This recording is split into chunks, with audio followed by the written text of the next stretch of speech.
श्री नवनाथ भक्तिसार कथामृत अध्याय 18 गोपीचंदाचे बहिणीच्या राज्यात आगमन, तिचा मृत्यू व गुरुकृपेने पुन्हा सजीवता.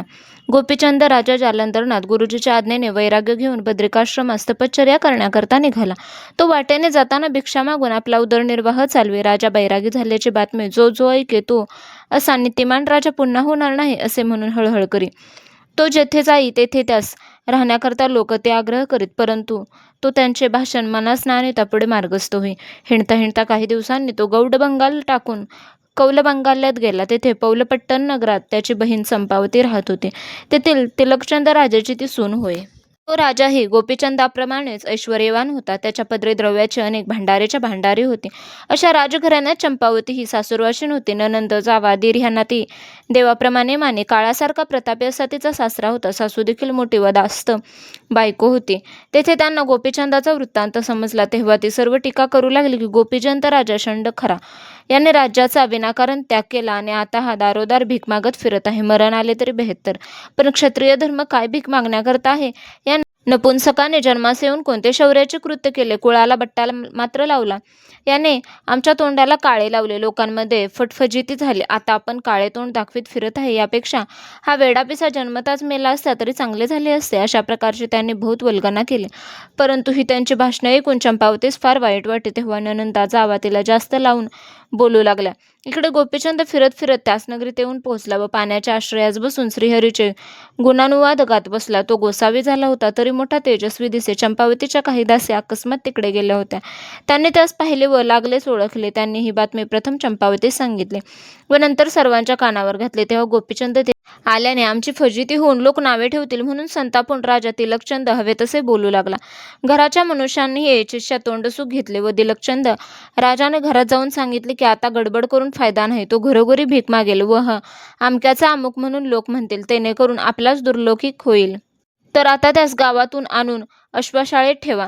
तेथे त्या जेवावयास घालून एकदाचा गावातून निघून जाऊ द्या. राजाने याप्रमाणे सांगितल्यानंतर दासीने जाऊन गोपीचंदास सांगितले की चंपावतीला भेटण्यासाठी तुम्हाला राजाने बोलवले आहे. तेव्हा प्रथम त्याचा जाण्याचा विचार नव्हता. मग बहिणीला भेटण्याकरता म्हणून तो त्यांच्याबरोबर गेला. त्यांनी त्यास राजाज्ञेप्रमाणे घोडशाळेत नेऊन ठेवले व गोपीचंदास आणल्याबद्दल राजास्वराने जाऊन सांगितले. मग राणीने अन्नपात्र वाढून दिले. ते घेऊन दासीने त्यास अश्वशाळेत नेऊन दिले व चंपावती मागून भेटावयास येणार आहे म्हणून सांगितले. हे ऐकून गोपीचंद राजाने मनात आणले की मानपान पैक्याला असतो. आपण तर बैरागी झालो, आपणा शत्रुमित्र समान आहेत. आपल्या पुढे आलेल्या अन्नास पाठ देऊन जाऊ नये. विवेकाने असे विचार मनात आणून तो तेथे आनंदाने भोजन करू लागला. गोपीचंद राजा जेवावयास बसल्यानंतर त्यास राजवाड्यातील स्त्रियांनी पाहून चंपावतीस आणून दाखवले व निर्लज्जपणाने सोयऱ्याकडे येऊन घोडशाळेचे भोजन करीत बसला म्हणून तिच्या तोंडावर त्याची फारच निंदा केली. ती चंपावती सहन झाली नाही. ती तशीच त्यांच्यामधून निसटून घरात गेली व जीवावर उदार होऊन तिने खंजीर पोटात खुपसून घेऊन आत्महत्या करून घेतली. इकडे गोपीचंद राजाने दासीस सांगितले की माझ्या चंपावती बहिणीस इकडे घेऊन या, म्हणजे मी तिला भेटेन. तेव्हा त्या म्हणाल्या, ती सहसा ह्या वेळेस येथे यावयाची नाही. आम्ही तिला तजविजेने रात्रीस घेऊन येऊ व तुम्हास भेटू. आता तुम्ही जाऊ नका.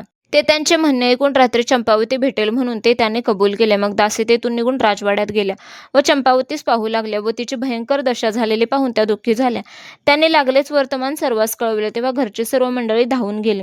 सर्वांनी रडून एकच गोंधळ केला. तिचे गुण आठवून ते रडू लागले व तिच्या भावास शिव्या देऊ लागले. पुढे भावाकरता चंपावतीने प्राण दिला अशी बातमी थोड्याच वेळात सर्व शहरात प्रसिद्ध झाली. राजवाड्यात रडारड चाललेली ऐकून ती का चालली आहे असे गोपीचंदाने अश्वरक्षकांस विचारले. तेव्हा ते म्हणाले की गौंड बंगालाचा गोपीचंद राजा चंपावती राणीचा बंधू होय. तो राज्य सोडून बैरागी झाला व गावोगाव भीक मागत फिरत आहे.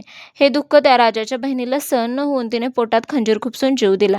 ही दुःखदायक बातमी ऐकून गोपीचंद राजासही चंपावतीच्या मरणाचे फारच दुःख झाले व माझ्या इथे येण्यानेच हा सर्व अनर्थकारक परिणाम घडून आला असे वाटून तो चंपावतीचे गुण आठवून रडू लागला.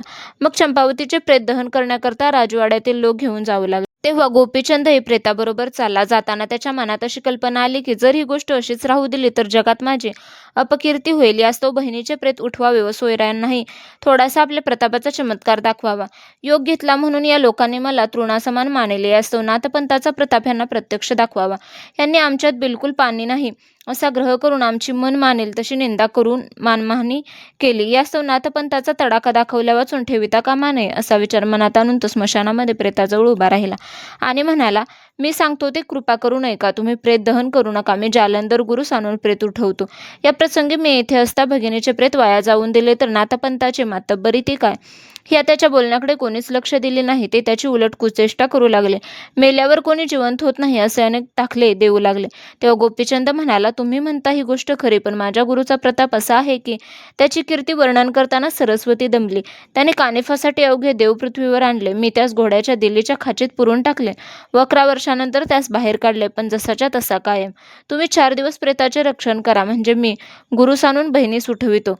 पण त्याचे म्हणणे कोणी ऐकेना. लोकांची प्रेत ठेवून चिता रचली. ते अग्निसंस्कार करणारे इतक्यात गोपीचंद चितेवर बसून, मलाही भस्म करून टाका. माझे भस्म झाल्यानंतर जालंधर गुरुच्या कोपानळ शांत व्हावयाचा नाही व तो हे समग्र नगर पालथे घालून तुम्हा सर्वांची राखरांगोळी करून टाक असे सांगू लागला. गोपीचंदाची अशी भाषणे ऐकून तिलकचंद रागावला व म्हणाला, गुरुच्या प्रतापाचे एवढी प्रौढी वर्णन करीत आहेस तर आम्हाच चमत्कार दाखव. आम्ही 4 दिवस प्रेत जतन करून ठेवतो. मग प्रेत खात्रीने उठवण्याचे त्याने कबूल केल्यानंतर गुरुस दाखवण्यासाठी प्रेताचा डावा हात तिच्या सासऱ्याच्या हुकमावरून नवऱ्याने काढून दिला. तो घेऊन गोपीचंद गुरुस आणण्यासाठी गौडबंगाला जावयास निघाला. तो बराच लांब गेल्यावर इकडे यांनी प्रेत दहन केले. गोपीचंद सुमारे 5 कोस गेला. इतक्यात हा सर्व प्रकार जालंधराच्या लक्षात आला व गोपीचंद आल्यास घोटाळा होईल म्हणून तो स्वतः तिकडे जावयास निघाला. त्यावेळी त्याने प्राणास्त्राची विभूती कपाळास लावली. पृथ्वीवर नैषधराचे पुत्र वाचून या अस्त्राची कोणीच माहिती नव्हती. हे अस्त्र जालंधरास मिळाले होते. ते लावल्याबरोबर एका निमिषात तो 100 कोस गेला व गोपीचंदास भेटला. तेव्हा गोपीचंदाने जालंधराच्या पाया पडून सर्व मजकूर सांगितला. तो ऐकून चंपावती उठवण्याचे गुरुने आश्वासन दिले आणि त्यासही पौलपट्टणास जाऊन राजवाड्यात सर्व मंडळी शोक करीत होते तेथे प्रवेश केला. हा उभय त्यास पाहताच तिलकचंद पुढे झाला. त्याने जालंधरनाथाच्या पाया पडून त्यास कनकासनावर बसवले. आपण पुढे उभा राहिला. त्याने केलेला आदर सत्कार केवळ कुभावाचा होता. ही त्याची मानभावी करणे जालंधरनाथाच्या लक्षात येऊन गेली. मग तो म्हणाला, राजा चंपावतीचे तेज ह्या घरात लोपून गेले. या घरात ती शोभत नाही. असे बोलून त्याने गोपीचंदापासून तिचा हात मागून घेतला व संजीवनी मंत्र म्हणून भस्म हातास लावले आणि हाक मारली. त्यासरशी चंपावती उठली व जालंधरनाथाच्या पाया पडली. शुक्राचार्याने कचास उठवले. तत्व जालंधरनाथाने चंपावतीस उठवले. ते पाहून सर्व मंडळी प्रेमपूर्वक नाथांच्या पाया पडली. तरी सुद्धा ते प्रेम स्मशानातल्या क्षैनिक वैराग्याप्रमाणे होते. मग जालंधरनाथ उठून जावयास निघाले. तेव्हा तिलकचंद राजाने पाय पडून प्रार्थना केली की, महाराज, मी पतित आहे. राजवैभवाने उन्मत्त होऊन गोपीचंदाचा छळ केला, तरी आता माझ्या अन्यायाची आपण मला क्षमा करावे. या बालकाचे अन्याय उदरामध्ये साठवावे. असे बोलून त्याने पायावर मस्तक ठेवले आणि ती रात्र राहण्याकरता तो प्रार्थना करू लागला. मग जालंधराने तिथे 1 रात्र राहण्याचा बेत केला. तेव्हा जालंधराने चंपावतीकडून स्वयंपाक करविला. तिला तिच्या भ्रतारासह आपल्या पंक्तीत जेवायास बसवले व तिला अनुग्रह देऊन नाथपंथी केले व आपला उद्दिष्ट ग्रास देऊन तिला अमर केले. मग भोजन होऊन विडा खाल्ल्यानंतर जालंधरनाथाने राजास सांगितले की, गोपीचंद राज्य सोडून तपश्चर्येस जात आहे. ह्याचा मुलगा मुक्तचंद अज्ञान आहे, म्हणून त्याच्या राज्यावर तुमची देखरेख असू द्या. तुमचा प्रताप जगास ठाऊक आहे, म्हणून कोणी शत्रू उठणार नाही. मी येथे 6 महिने राहून बंदोबस्त करून देईन, परंतु त्यापुढे माझे राहणे व्हावयाचे नाही, म्हणून तू त्यास लागेल ती मदत देऊन त्याचे संरक्षण कर. ती आज्ञा राजाने मनापासून मान्य केली. मग ती रात्र तेथे राहून दुसऱ्या दिवशी दोघेही मार्गस्थ झाले. गोपीचंद जालंधराच्या पाया पडून तीर्थयात्रेत व जालंधरनाथ हेळापट्टणास गेला. त्यावेळी राजा उभयंत्यास पोचवायास गेला. गोपीचंद राजा बद्रिकाश्रमात जाऊन तपश्चर्या करू लागला. जालंधरनाथ हेळापट्टणास 6 महिने राहून मुक्तचंदास अनुग्रह देऊन काफीनाथासह वर्तमान फिरत फिरत 12 वर्षाने बद्रिकाश्रमात जाऊन गोपीचंदास भेटला. त्याच्या तपाचे उद्यापन करावयासाठी सर्व देवांना आणले होते. तेथे त्याने त्या सर्व विद्या शिकवल्या व पूर्ण दैवते आणून वर देविले.